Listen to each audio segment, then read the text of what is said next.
Good day and welcome to Iskala Nursing. Ayan. And for today po, for today we will be having our session 2. Kadugtog po ito ng ating session 1. It's very essential po na sinusunod-sunod natin no, ang ating mga sessions. And for today and for this discussion, we will be learning about the PNLE questions. Okay?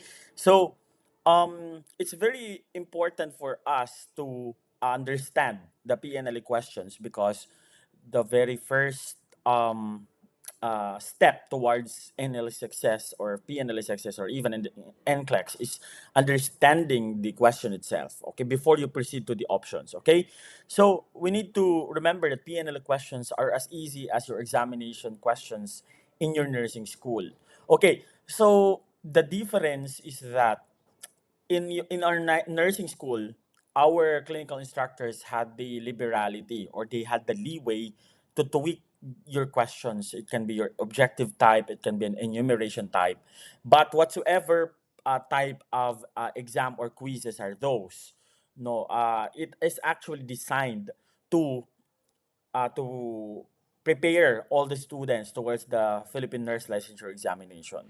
Okay? So, we might have been asking that bakit iba po yung format namin while we were in the nursing school. Our clinical instructors had enumerations, blank is the blank, identification, matching type exams, true or false exams. It's because all of those are designed actually for the PNLE. Because later on, you need there are some actually examination types that you might remember and you might recall while you were in your nursing school. Okay? So mostly your nursing school would throw harder questions even no than PNLE, but schools are designed for that. Don't worry, lalo-lalo na if you have some students still here, your nursing school would throw harder questions really. Okay, may mas mahihirap pong mga tanong na nasa nursing school na mas mahirap po kaysa sa ating Philippine Nurse Licensure Examination. Okay? So, why does it matter to be familiar with PNLE questions? Okay, firstly, it's necessary for you to know if what are PNLE questions.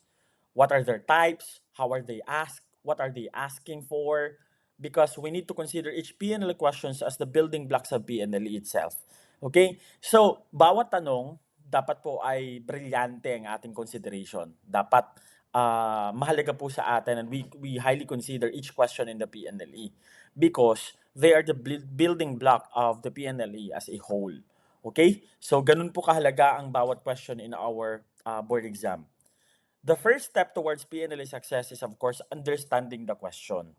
Ang problema po sa mga estudyante, ang problema sa mga takers, they immediately go into the options without understanding first the question itself. Okay, so yun po ang problema at ito ang mostly nakakapag-lead sa atin into the wrong answers or the wrong options. Okay, so the first step towards PNLE success is understanding the question itself. Okay, so here are some important points about PNLE questions. First, you need to understand what are the parts of the question.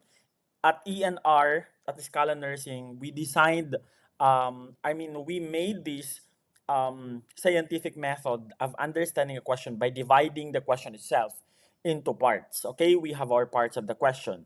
Another is what are the types of the question so that you would be able to attack the PNLE question and before proceeding to the options. Actually, in this session, we will not be including the options. So purely, magstay po tayo dito sa ating question so that we will be able to understand at talagang mag-grasp natin ang concept. Why ganun kahalaga na alam po natin ang PNLE question. Okay? So now, so what are the parts of the question? Actually, every question has two parts. Okay? Pero mamaya, I will give you a very special consideration on this thing. Okay. Commonly, may dalawa po tayong parts of the question. What are those? We have first the body, or I also call it hint, because it actually gives us the hint, or it gives us the cues, it gives us the clues. Okay? So, when we say body, it is actually simply the story of the question. Diyan po kinikwento sino si pasyente, anong condition ni patient, diyan yan kinikwento sa ating body.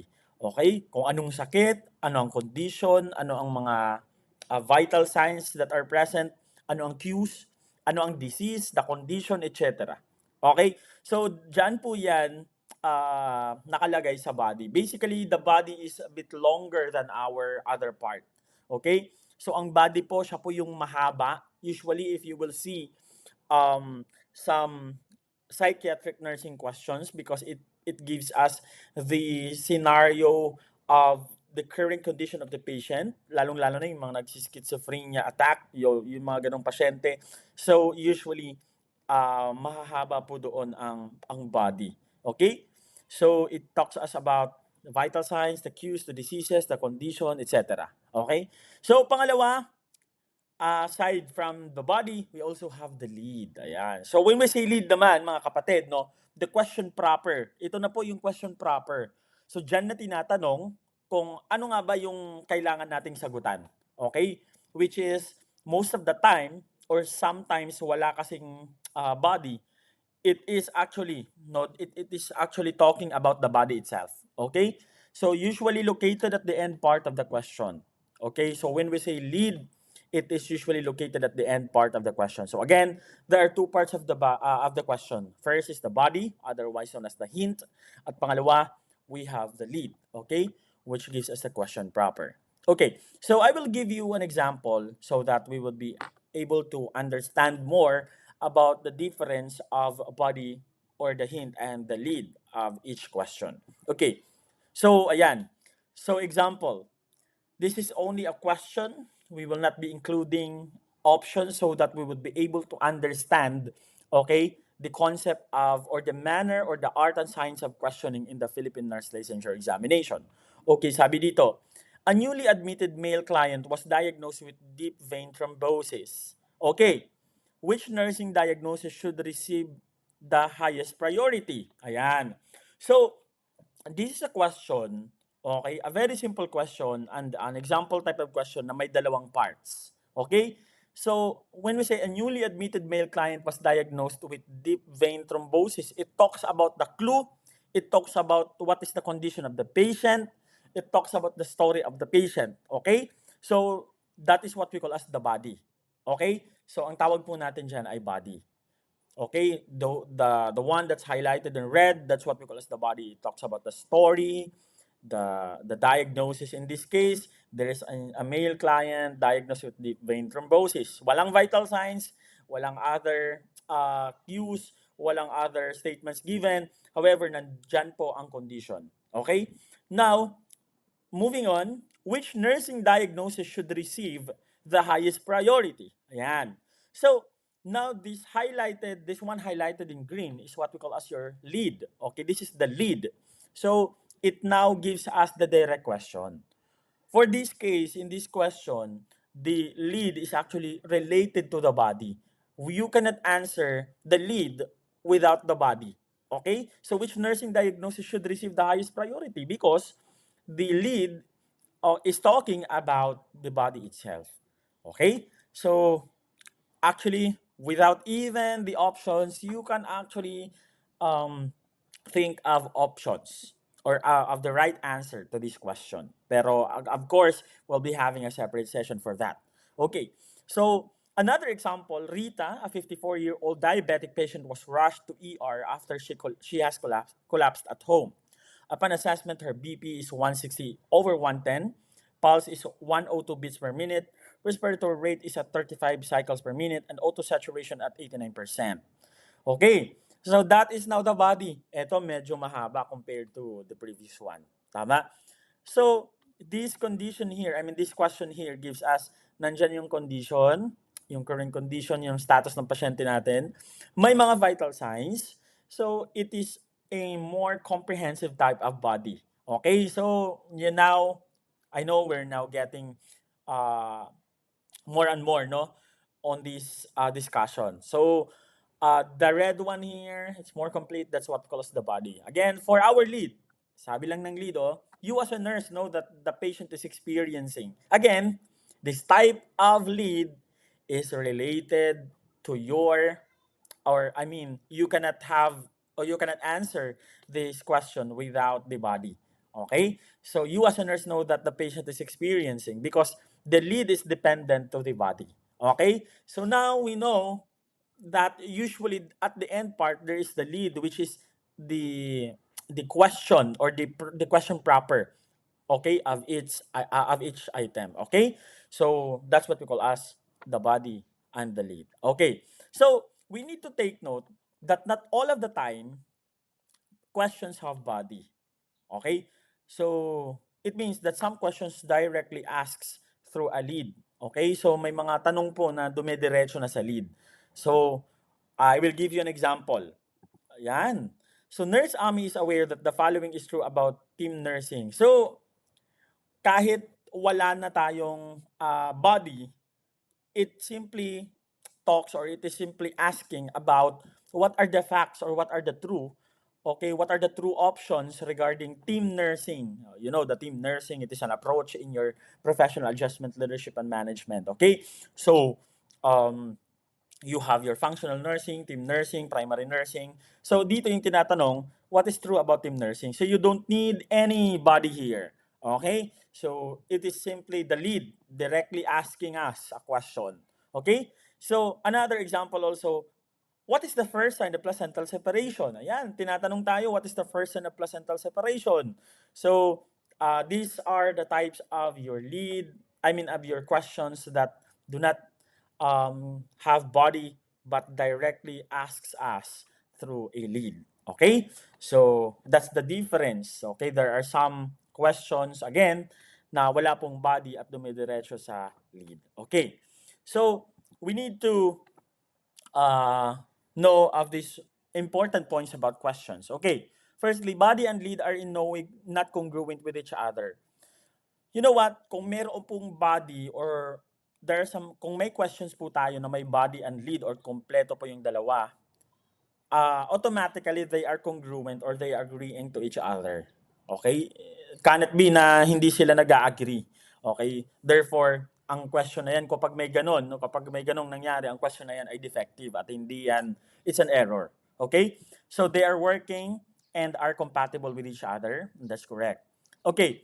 So another point is that some takers directly proceed to lead without reading the body. Well, generally this is wrong. I must say that this is wrong because sabi ko nga, body and lead are in no way not congruent with each other. So, magkapatid sila, they're working hand in hand and they are compatible. Okay, generally this is wrong.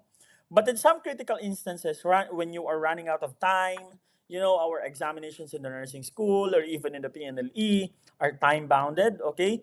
So, you need to directly proceed to the lead, okay? And it may help, but it's not all the time, okay? So if the question is actually uh, has this long body, actually there are some questions, example, when I had my board exam, napakahaba po ng body, okay? Napakahaba ng body. I think mga 4 to 5 paragraphs. Now, pagka dito po sa question, it was just actually asking if what is PRN. Okay? So, ano nga bang PRN? So, that was the question. So, okay? So, some takers directly proceed to lead. This is wrong. But in some critical instances, when you're running out of time, okay, you may directly proceed to lead. Okay? Okay. Now, so let's know what are the types of questions naman. Okay. These types of questions I have enumerated here and I have personally crafted these different types. Okay, for us to be able to understand how to answer each question. Okay. So firstly, let's have number one.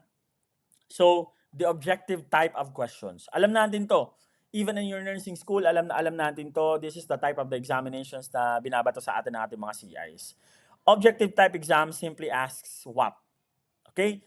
Or it may ask sometimes who when it comes to your theoretical foundations of nursing, your nursing theorists, your leadership and management theorists. So it may ask who. Okay? It may ask who. Okay. That's what we call as your objective. Okay, Theracom. When you say Theracom, that is actually therapeutic communication. It asks for the best response, what is the best answer when it comes to the communication between the nurse and the patient. Okay? Kasi sabi ni Hildegard Peplo and the Choice Travel B, there should be a nurse-patient interaction or the NPI. So, mostly this happens in your psychiatric nursing as well in your fundamentals of nursing. And basically, sa lahat po, but mostly po nahahanap po natin to sa NP5. Okay, yung therapeutic communication. Okay, so that's your Terracom. Again, objective type simply asks what? Terracom asks for the best response. Next is your first action. You know what your first action simply asks for what is the first action to be made by the nurse? Or simply, what is the next action? Yan. So, okay? So, that's what we call as your first action question. Next is your degree-based question which asks for most or least. Yan. So, ito yung mga tanong na sinasabi na which of the following is the least priority. Yan. Okay? What is the most important? Ganyan. Okay? It means degree-based. Okay? So, tinatanong po dito, alin yung pinakamahalaga? Okay? Alin yung pinaka hindi mahalaga? Okay? So, yon, degree-based. Another is the unique questions. So, when we say unique questions, these are questions that contains except or all but one. Okay? Yun. Okay? So, example, the following are signs of placental separation except for yan. Okay? So that's what we call your unique question. Next is your true or false question. This simply asks for or asks you to determine if what option is or are true. Yan. Which of the following is true? Ganon. Okay. Which of the following is not true? Okay. So that's what we call as your true or false. Sometimes your true or false can be your unique questions. Okay. But hindi po sa lahat ng pagkakataon.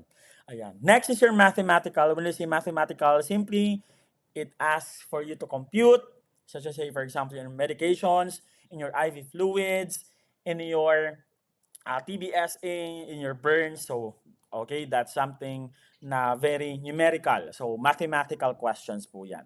Okay, and lastly, select all that apply or your SATA. Okay, so alam na natin yan. Okay, the following are, select all that apply. Okay, that's the question. So now, I will be giving you some examples. Okay, so for objective type, sinasabi dito, what is the first and the placental separation? Yan. So you are just asked if what is the first and the placental separation, and that's very, very objective. Okay, so well, the first and the placental separation is the Calkin sign. Yan. Okay, so next is your Theracom. So kapag sinabing Theracom, which of the following is the best response by the nurse? Ayan. Okay, so therapeutic communication, it talks about response, or sinasabi, minsan it can be, which of the following is the best answer to be given by the nurse? Yan. Okay, so next is your first action. When we say first action, alam na natin to, what is the best action to be made by the nurse? Yan. Okay, what is the priority nursing action? Yan. So degree-based, which of the following is least priority? Which of the following is or poses the highest priority? Yan. So that's what we call as your degree-based question. Next is your unique question. The following are types of cancer except. Yan. Okay? So that's what we call as your unique question. So it's very essential no na alam natin ang each type of question so that we would know how to answer it. Okay? And then when we go to your session 3 and session 4, we will amalgamate everything. Okay? So next, mathematical question. True or false question. Which of the following is true about nursing? Which of the following is not true about nursing? Okay, so it simply talks about true or false. Yan. Okay, next is your mathematical question. Ayan, alam natin to. It talks about computations or medications or IV fluids. Tanong po, sa board exam po ba, are we allowed to bring our calculators? The answer is yes. Okay, but your simple calculators, not your scientific calculators. Okay? Ayan. So, next is your select all that apply. Which of the following is a positive sign of pregnancy? Select all that apply. Yan. Okay, this is your SATA. Yan. So, which of the following is a positive sign of pregnancy? So, basically, these are the type of questions that we have, and I have given you the examples. And mahalaga po na alam natin ang bawat type of question so that we would know also how to attack, no, each question. So, I have here your top-notchers note. You need to remember na alam ko kapag mayroon ng SATA, most of the students nahihirapan na or hindi pa man nila nakikita yung question, they easily think that it's very hard because may SATA. But you need to remember that SATA is just a true or false type of question. Okay? So what I'm trying to say is that it's just actually an enumeration of true or false options. Okay, related to the question. So it's just actually a true or false, okay, type of question. That's SATA. And we will discuss that further when we proceed to your session 3. Okay? So that's it for today. Thank you so much. And I hope and I pray na may natutunan po tayo mga kapatid on our session number 2. Have a good day.